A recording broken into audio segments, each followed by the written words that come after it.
बोलिए सदगुरु महाराज की जय। परम पूज्य श्री प्रेमानंद जी महाराज की जय। राधे राधे सीताराम। महाराज आज हम आपको बताने जा रहे हैं भक्तराज श्री सूत जी। आपने कथाओं में सुना होगा, जब जितनी पुराण होती हैं लिखा होता है सूतो वाच आलोंग सर्वशास्त्राणि विचार्य च पुनः पुनः इदमेकं सुनिष्पन्नं ध्येयो नारायण सदा। सब शास्त्रों का मंथन करने तथा पुनः पुनः विचार करके यही निष्कर्ष निकलता है क्या? नारायण ही सदा ध्यान करने योग्य हैं। महाराज रोम हर्षण जी सूत जात के माने जाते थे। ये भगवान श्री वेद व्यास जी के परम प्रिय मित्र, परम प्रिय शिष्य थे। श्री व्यास जी ने इन्हें समस्त पुराणों को पढ़ाया, आशीर्वाद दिया।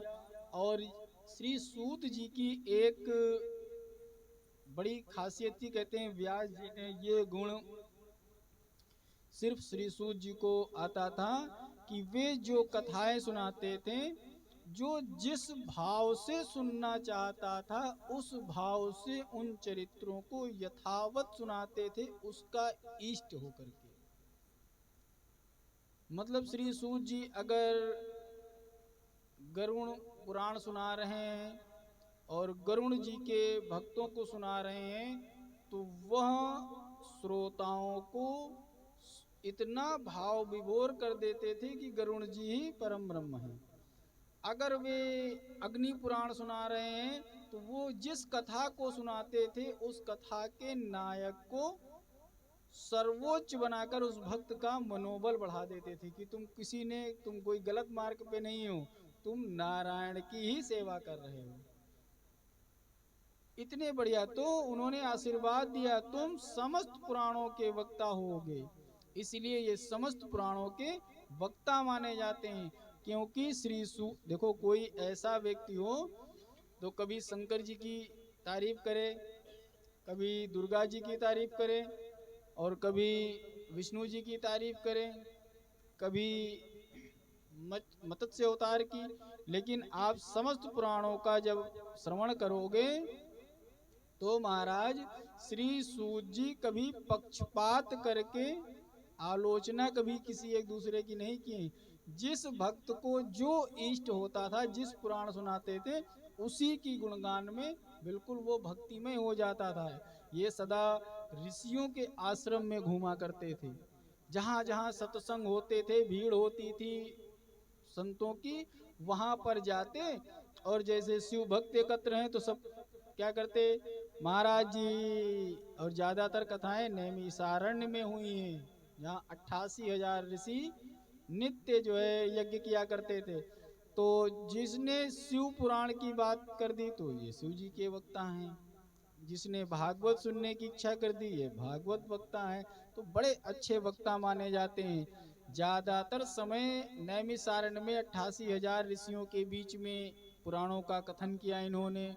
यद्यपि ये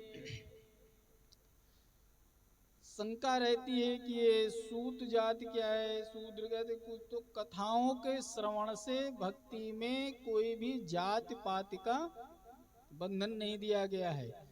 कुछ लोग ये बताते हैं कि ये उच्च कुल के नहीं थे। अरे भैया, किसी भी हो, ये श्री व्यास जी के परम शिष्य थे। शिष्य होना, पुत्र होना, दत्तक होना उसी की बिरादरी का माना जाता है। तो ये व्यास परंपरा से समर्थ हैं। ये पुराणों का वक्ता होने पर समस्त ऋषि मुनि इनकी सम्मान करते हैं। 88,000 ऋषि जब इकट्ठा होते थे उसमें सभी ब्रह्म ऋषि होते थे। लेकिन जैसे ही श्री सूत जी का आगमन होता था, वैसे सभी खड़े होकर के पाद अर्घ आचमन से इनका पूजन करते थे। इससे प्रमाणित होता है कि ये नाम इनका था, ये पदवी थी। जैसे वेद व्यास जी मुख्य, उसके बाद व्यास एक पदवी बन गई, वैसे ही श्री सूत जी की एक पदवी हो गई, जो पुराण के बढ़िया से वक्ता माने जाते हैं। इनकी कथा बड़ी अद्भुत होती थी, और जहां पर भी कथाओं का श्रवण की बात आए, अगर घूम फिर के कान में पड़ जाए कि श्री सूत जी आए हैं कथा सुनाने के लिए, तो सब लोग एकत्र हो जाते थे। और अभी जैसे बता चुका हूं, ये जब इकट्ठे होते थे तो पंडाल में पहले प्रचार नहीं होता था कि यहाँ पर श्रीमद् भागवत कथा होगी, श्री शिव पुराण कथा होगी या मत्स्य पुराण कथा होगी। ये जब सब ऋषि सत्संग सुन रहे हो, कर रहे हो, तो उसी बीच में जब ये आते थे तो ये स्वयं पूछते थे श्रोताओं से, बताओ महाराज कौन सी कथा सुननी है। तो चुनाव करते थे, महाराज आज हम शिव जी की जो है लीलाओं का वर्णन सुनना चाहते हैं, तो ये शिव पुराण सुनाना आरंभ कर देते थे। जब जो प्रश्न करता था, तो इसीलिए इनका नाम रोमहर्षण सूत कहा जाता है कि इनकी वाणी से रोया रोया रोम रोम प्रसन्न हो जाता था, तो रोमहर्षण सूत कहा जाता था। यदि हमारा यह प्रश्न पौराणिक हो, पुराणों में गाया गया हो, तो कौन कौन सी बात है जो पुराणों में ना हो, तो पहले तो सूत जी उनके प्रश्न का अभिनंदन करते, फिर कहते ये आपका प्रश्न पौराणिक ही है और सावधान होकर के सुनिए। जैसे कोई प्रश्न रखते थे, उसकी ये तुरंत स्टोरी, कहाँ से उत्पन्न, कैसे आया, पूरी पौराणिक विधि बता देते, तो क्या हो जाती थी, वो पुराण बन जाता था। पुराण का मतलब समझते हो? एक और अर्थ बता, पुराण का मतलब जो पौराणिक हो। कैसा? 10 लक्षण होते हैं। पुराण उसी की संचालित मानी जाती है जो परम ब्रह्म हो, जिसका अवतार हुआ हो, जाति कुल परंपरा विधि भक्त कल्याण, ये सर्गों में चलिए। उसके बाद चमत्कार भी होते हैं जो ईश्वरीय हों, जो कोई मनुष्य ना कर पाए, तो इसी से पुराण पूरे बनते हैं। इतना कहकर श्री सूत जी कथा आरंभ करते थे। इसीलिए जब कभी भी कोई कथा सुनेंगे तो पहले महत्व, फिर सृष्टि कल्प, फिर नरकों का वर्णन, पाप पुण्य, फिर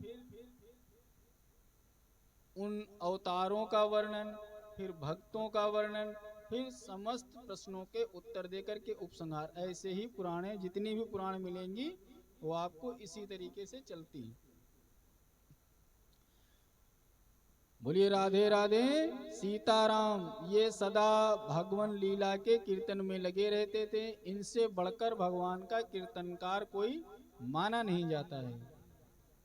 महाराज एक दिन एक घटना घट गई कि नैमिषारण्य में तीर्थ यात्रा करते हुए बलदेव जी पहुंचे, और उस समय व्यास आसन पर बैठे थे। और लेकिन व्यास आसन की गरिमा होती, चाहे जो कोई आ जाए,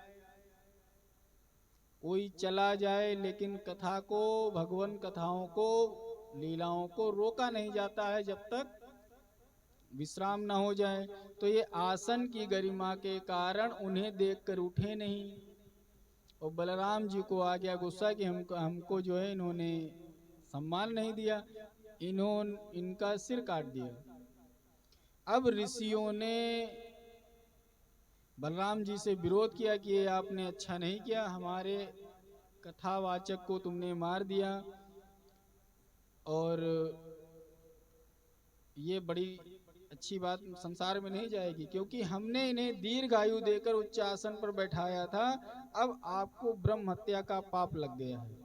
आपने अब देखो यहाँ पे प्रायश्चित हो गया कि देवताओं की, भगवान की भक्ति, लीला, गुणगान, कथा श्रवण करने से भी आप ब्रह्म ज्ञानी हो सकते हैं, यानी ब्राह्मण बन सकते हैं। तो लिखा ब्रह्म हत्या का पाप बन गया। अगर शूद्र होते तो ब्रह्म हत्या की बात कहाँ आती। अब आप प्रायश्चित करिए। ऋषियों की आज्ञा से बलदेव जी ने अपना गलती मानी और प्रायश्चित करने के लिए कहा कि अब क्या किया जाए, बताइए हमसे गलती हो गई। तो कहने लगे कि जितना सारा ज्ञान था, जितना सारा गुण था, वो सब रोमहर्षण श्री सूत जी का उग्र श्रवा सूत को दे करके उनको सूत बनाइए। तब बलदेव जी ने समस्त तेज अपने कहते हैं खींच करके रोमहर्षण जी से उग्र श्रवा जी को दिया, वो गद्दी उनको दी गई। तब से रोमहर्षण रोमहर्षण जो ऋषि सूत जी थे, उनके बाद उग्र श्रवा सूत जी दूसरे सूत माने जाते हैं। इसके बाद के प्रमाण नहीं है। तभी से जो कौन से पुराण आगे पीछे लिखे तो इन्हीं से लोग निष्कर्ष निकाल लेते हैं। तो आत्मा वै जायते पुत्रः, एक शास्त्रोक्त नियम है कि लगभग नेचर स्वभाव गुण ग्राह शक्ति आपका डीएनए आपकी संतान में बड़ी तेजी से दे देता है, इसीलिए वंशानुक्रम निकल जाते हैं। जब आपके अंश से दूसरा मानव बनता है तो आपका डीएनए तभी चेक किया जाता है। तो इसीलिए बोला आत्म, देखो शास्त्रों में पहले लिखा आत्मा वै जायते पुत्रः। देखो यहाँ पर ज्यादातर संतान को पुत्र के शब्द से घोषित किया गया है कि यहाँ पुत्र पुत्री से संबंध नहीं है। यहाँ कहने का मतलब है अपने पिता के समस्त गुणों को लेकर के संतान उत्पन्न होती है। अब वो चाहे तो उसका मन मस्तिष्क अभ्यास के द्वारा उसको भुला दे या उसको वो और शार्प कर सकता है। जैसे तुम्हारे पिताजी हाई स्कूल में फर्स्ट डिवीजन पास हुए हैं, तो यानी बौद्धिक क्षमता अच्छी थी, तो डीएनए में तुम्हारे वो गुण तेज माने जाएंगे। तो तुम इंटर में भी अगर थोड़ा सा भी प्रयास कर लो तो फर्स्ट डिवीजन आ सकते हो। इसी तरीके से कुल परंपराएं चलती कि महान कुल के हैं, ये क्षत्रिय कुल के हैं, ये यहाँ के कुल के, इसीलिए डीएनए आज भी बताते हैं कौन कितने पावरफुल हैं। एक बार डीएनए की बात कर रहे थे, एक विषय पर रामदेव जी चर्चा कर रहे थे, बड़ा बढ़िया जो है डीएनए के ऊपर, कोई हमें नहीं किसी दिन उनको सुनिएगा डीएनए वगैरह सर्च करके, बड़ा बढ़िया डीएनए के बारे में समझा रहे थे। कह रहे थे जैसे हम लोग क्या बताते हैं कि हमारी जो ऑरा है वो 3.5 हाथ की होती है, तो ये विज्ञान ने सिद्ध किया हमारा डीएनए कितना होता है 6.5 मीटर। अब इसका मतलब समझ जाओ कि अगर हम कहीं बैठे हैं तो लगभग 20 फीट हमारे ऑरा का तेज रहता है। और कितने डीएनए मिलके, तो कहते हैं एक बार ऐसे घोषित समझ के देखिएगा, अगर एक कमरा घर पूरा महीनों से बंद पड़ा हो और उसमें ताला खोल के जाइए, वो अंधेरा दूसरा होगा। और एक घर में 10 20 50 लोग रहते, एकदम से लाइट चली जाए, अंधेरे अंधेरे का अंतर हो जाएगा। वो अंधेरा श्वेत मिश्रित होता है जहाँ डीएनए मतलब मानवों की ऊर्जा रहती है। कभी देखिएगा, कमेंट करके बताइएगा, ये लिखा नहीं है, ये आपको अनुभव बता रहे हैं। ये जब आप कुंडली चक्र पे जाएंगे, जागृति पे, मेडिटेशन पे या योग पढ़ेंगे, पतंजलि योग शास्त्र पढ़िए, स्वर विज्ञान आदि पढ़ेंगे, तब इतनी गहराई से जान पाएंगे। क्योंकि हमारे शास्त्रों में वो सब कुछ दिया गया है जो तुम्हारे प्रश्न है। यही श्री सूत जी ने कहा कि जब ये जो तुम्हारे प्रश्न होते थे उनका उत्तर श्री सूत जी के पास उपलब्ध रहता था। श्री राम जय जय राम, श्री राम जय राम।